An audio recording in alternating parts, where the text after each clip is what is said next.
Hey FL Kids, it's Miss Cynthia and I'm so excited to tell you about what we are going to be learning about this week in elementary. We have been learning about the rules for life, and we have a whole game theme going, and this week we are learning about a special parable that Jesus told to a man who asked him to tell his sibling to give him more stuff. And Jesus responded with a parable. So we're going to learn about a parable of a rich man who had lots and lots of grain, and he tore down his barns and built up new barns. So we're going to learn about that parable today. And we're also going to remember our memory verse, which is found in Luke 16:10. And it says, "Suppose you can be trusted with something very little, then you can also be trusted with something very large." And this whole month is about responsibility. So we're going to keep talking about that. So go ahead and watch the next video.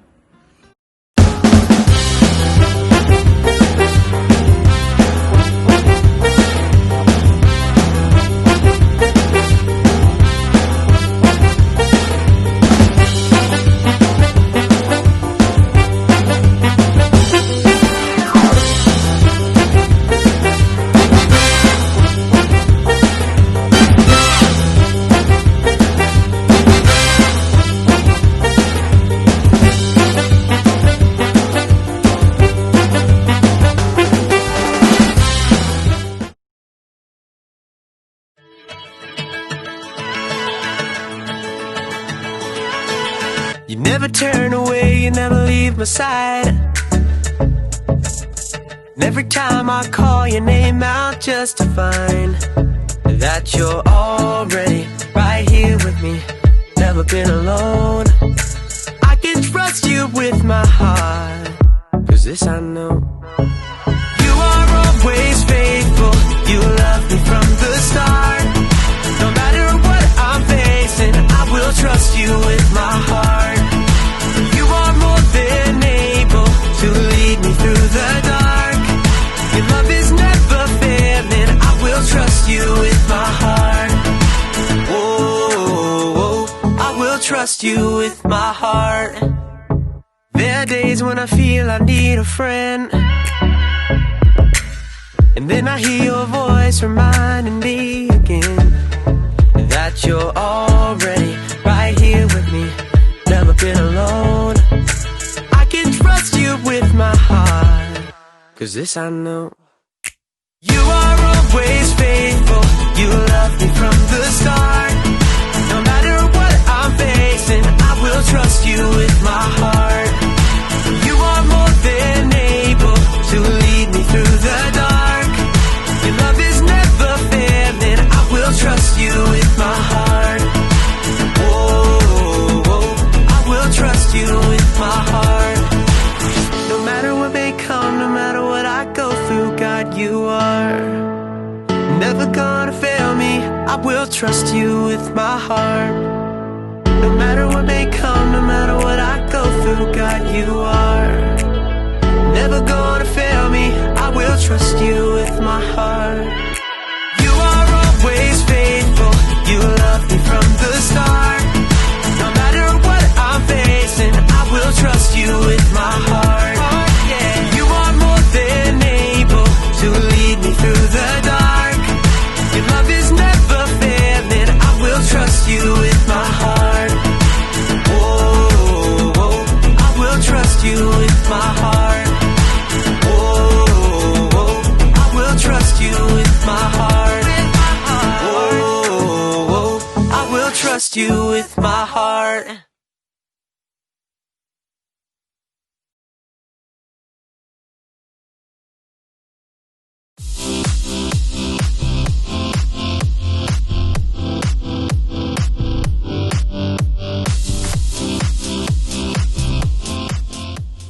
Done! Oh, here we go. Hi, I'm Erica. You ever play concentration? Or some people call it memory.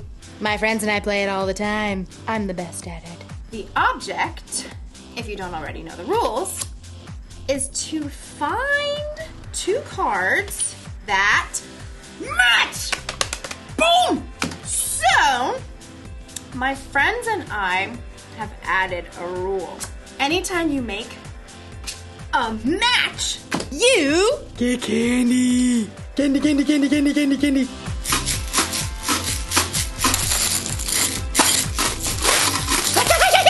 What can I do?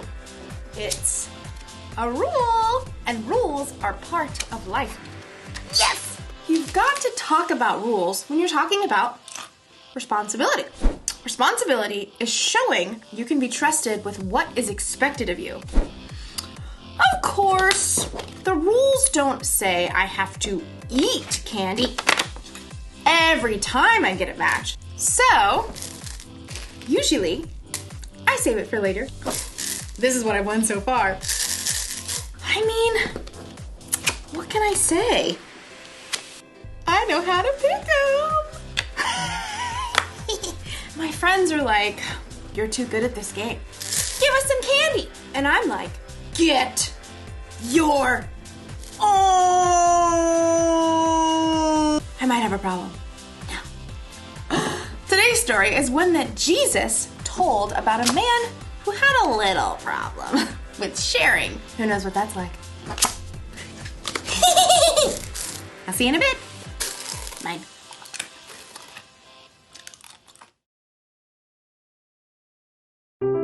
The Bible. It's 66 books of history, stories, letters, and poetry that fit together to form God's one big story.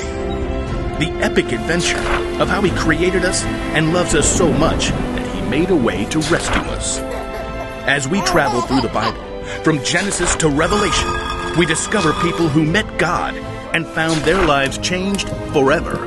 Now, for an amazing story, inspired by the book of Luke, chapter 12, verses 13 through 21. Everywhere Jesus went, large crowds followed him. Some really wanted to learn and change. Some were just curious. Others, like the religious leaders, listened to Jesus' words so they could trap him with tricky questions. But there were some people who just wanted Jesus to back them up, to tell them that their way was the right way. One of these was a man, we'll call him Ezra. Teacher! Hey! Teacher! Ezra's demand was loud enough that everyone stopped talking to look at him. Are you gonna let me through or what? Ezra shoved through the crowd, dragging another man behind him, his brother. Teacher! You've got to tell my brother here that he has to divide the family property with me. Ezra's brother looked like he wanted to sink straight into the ground. Jesus turned to Ezra. Friend, who made me judge or umpire between you? People listen to you. I thought you could, just settle this. Tell my brother I'm right. Watch out. Be on your guard against wanting to have more and more things. Life is not made up of how much a person has. That is not what I asked. Jesus didn't argue with the man. Instead, he told a story, a parable. If he had told this story today, it might sound just a little something like this. There once was a rich man whose field grew a fantastic crop of grain. Perhaps it was corn. His manager brought him the good news. Sir, we're set to bring in a bumper harvest of cobs and kernels. Yes! Go me! Oh, well, your employees did an excellent job of preparing the fields. Go me! And there was a lot of sunshine. Go me! And just the right amount of rain. Go me! Yes, go you. Harvest the crop at once! Well, we're working on that. There's just a little problem. Problem? Who messed up? Fire them at once! Oh, no. It's a good problem. You don't have enough barn space to store all your grain. Huh. I'm just too successful. Go me. Well, I was thinking you could share some of the grain. Share it? Well, yes. Some extra bushels for your employees, maybe give some of it away, popcorn for all the kids in town, hold a cornbread festival for everyone. But it's all mine. Oh, yes, it is. I know. I'll tear down my barns and build bigger ones. Then I can store up all the extra grain for myself. Oh. See to it. I want those new barns up by the time the corn harvest is in. Yes, sir. The old barns were torn down, and brand new, bigger barns were built. Perfection! Is the corn harvest complete? Yes, sir. All finished. Excellent. Have the men store it all in these new barns immediately. But they're so tired. I said immediately. Yes, sir. At last, the rich man's entire corn crop was stored in his shiny new barns. He settled back in a comfy deck chair and surveyed his property as the sun set. Go me! Self, you've done pretty well for yourself. You got grain stored away for a lot of years to come. He popped a gourmet corn chip into his mouth. Self, take it easy. Eat, drink, and live it up. You foolish man. The rich man nearly choked on his chip. Excuse me? The rich man looked around, but he could see no one. He was entirely alone. Oh, great. Is this supposed to be some God moment where I discover what I've been doing wrong? That's exactly what it was. You foolish man. Tonight I will take your life away from you. Then who will get what you have prepared for yourself? Could we come up with a different ending to this story? But there was no way out for the rich man. He had chosen to focus only on what he could keep for himself. Jesus wrapped up his parable by explaining, That is how it will be for whoever stores things away for themselves, but is not rich in the sight of God.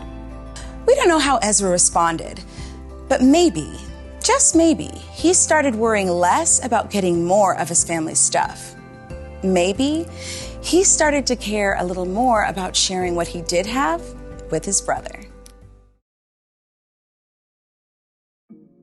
Jesus told the story of a rich man. He had more than enough food for himself to eat, and he kept it all. Every last grain. Don't misunderstand me. There's nothing wrong with saving. It's good to save your allowance money for that new toy you want. It's good to save candy for later instead of eating it all at once. But saving wasn't the problem with the rich man. No. His problem was his heart. He loved himself and his stuff more than he loved other people. And that's not good, because people are always more important than stuff. You see, I can't say that I'm a follower of Jesus if I'm going to be selfish with the things I have. Those things don't match. It's our responsibility to share with others, and we all have something we can share. Maybe you have time to share, or money, or candy. You're going to have all kinds of chances in your life to share with someone who has less than you. Don't miss your chance. Here's a rule for life to remember today. Share what you have. I've got candy to share next time I see my friends. I've got clothes I don't wear anymore that I could donate. And I've got time if anyone wants to play concentration with me later. Although I warn you, I'm pretty much the best at it. See you next time. I'll save you some candy.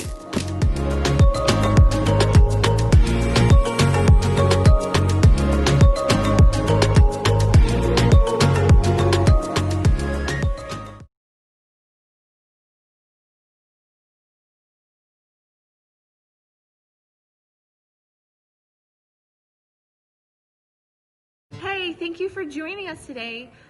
We have a few video announcements, but I wanted to remind you that we have our Freedom Nights on Friday nights the rest of the month, and also our 252 crew is meeting today, so if you have a chance to jump on Zoom, if you can't be with us live in person, that would be awesome. We love to see you soon. All right, have a great day.